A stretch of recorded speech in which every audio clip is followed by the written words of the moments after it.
Welcome back. We're talking about mental health issues, some proposed cuts to funding that will affect what happens in the Harris County Jail and ultimately all of us in our community and at home. And so, you know, we always like to give people that watch this show something to do. And so when you're talking to your lawmakers, because we know this session, we really need to be engaged with our legislators, what kinds of things do you want to make sure people at home know?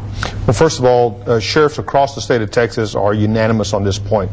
We need to make sure that mental health services are prioritized in these tough economic times because it has so many other residual impacts. And so we're asking our legislators, we need the community to ask our legislators to please make sure that mental health cuts do not fall to the most severe victims to the challenge of balancing the budget. And Dr. Seale, as someone who has to kind of manage this program, what do you say is one of the most important things people should know? Well, I think probably everyone is touched by mental illness. Everyone has a friend or a coworker, family member who struggles with mental illness, and so we would encourage them to contact the legislator to make their needs known. I think it's also important to know that the people that come into the jail come from the community and they go back to the community. So although we are managing detainees in the jail, they were community members, taxpayers before they were incarcerated.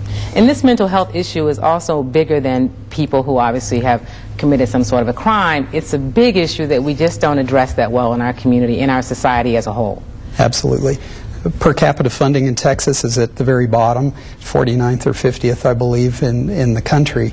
So there's so what does that mean in terms of what we invest in? Exactly, and it is an investment. It's something, if we invest on the front end, we'll see benefit in the back end, and care delivered in emergency rooms or acute care centers or in the jail is the most expensive care.